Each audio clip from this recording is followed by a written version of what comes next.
What is up, guys? Media Master Menard here today, bringing you guys another video, and as you can tell, it's a little bit different than my normal video. It's going to be less structured, and I'm kind of just going to randomly talk and ramble on about a bunch of different topics. On a very serious note, to start off this video, I just want to offer up my condolences for the Madden shooting victims and everyone who is affected by it. It really is just a tragedy that this had to happen, and that it had to happen around video games, which is already being blamed enough for these mass shootings, and it really is just a tragedy for our nation and our gaming community as a whole. I'm very curious to see how people look at gaming in the future, and if it really gets pigeonholed even more, or if people just kind of write it off as a mental health issue. Only time will tell.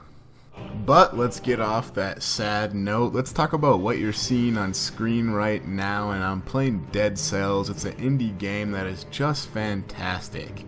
It's a Metroidvania game that is very old school and very difficult actually. This run that you're seeing is the farthest I've ever got. I still have not yet beat the game and completed an entire run, but I've had a lot of fun with this game, and I really highly recommend it to anybody. I'm really not a fan of indie games, so it really caught me by surprise that I liked this game so much. Yes, I know I'm a little late to the party on this one, and I'm not going to really get into the IGN plagiarized review of this game. I just want to say that it's really fun and really good for short bursts of gaming. The next thing that I want to talk about is the gameplay trailer that was released for Cyberpunk 2077. The highly anticipated game from CD Projekt Red finally revealed what it looks like when you're actually playing it instead of just showing us a trailer of cinematic sorts. And boy, did this trailer not disappoint. There was about 47 minutes of gameplay, and we got to see kind of all aspects of Cyberpunk 2077. We got to see RPG mechanics, shooting mechanics, kind of how the story and plot is going to work.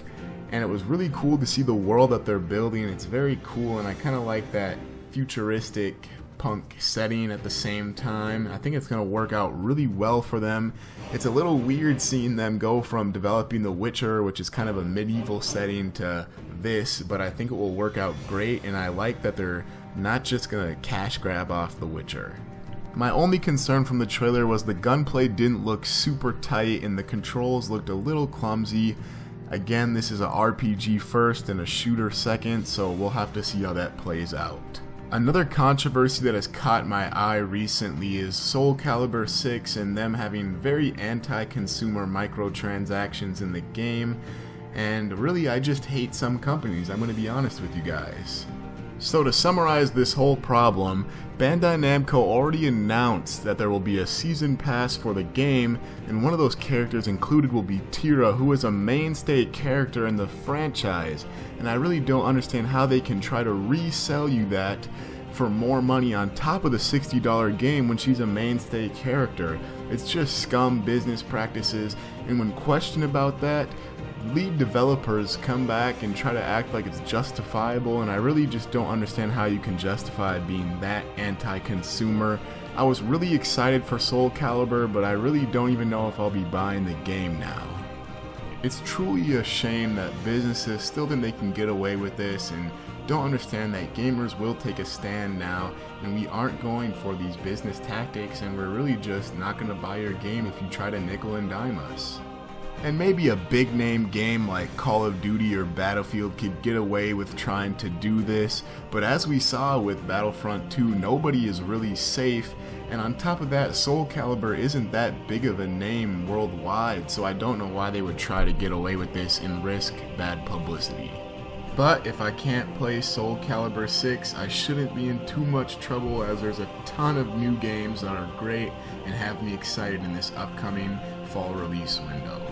Spider-Man PS4 looks absolutely amazing, and by all accounts of people who have actually gotten their hands on the game, it is the next good Spider-Man game, which really hasn't happened in a long time since the Spider-Man 2 game way back in the day. Even if the game shares a lot of similarities to the Batman Arkham games, I have to give a lot of credit to Insomniac Games for really trying to make a good game that stands up by itself and not just bank off the name of Spider-Man. Another game that is coming out that has me extremely excited is Dragon Quest XI Echoes of an Elusive Age. It's one of those JRPGs that I'm just ready to sink a ton of my time into, and it's really been looking good to me. It looks very traditional and keeps a lot of the roots of the genre, which I always love, and I really hope it sells well in the West to kind of prove to Square that people really yearn for this type of game. I know it got really good reviews when it released in Japan, and they added a couple more features to the game for the Western release, so I'm just very excited, like I said. Another game that has me very excited is the Spyro Reignited trilogy.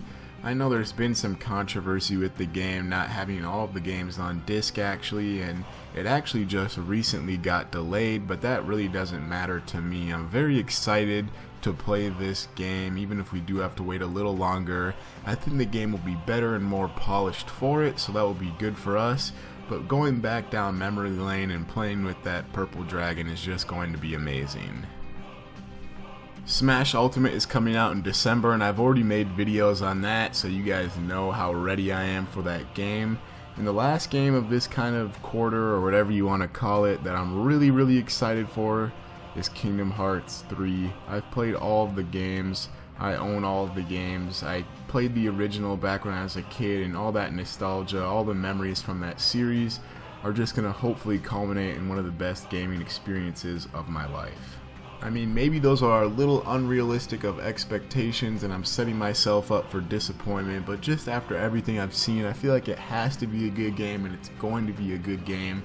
And I just keep watching like old Kingdom Hearts cutscenes from all the different games to kind of brush up my memory, and it's just getting me so jacked for this game.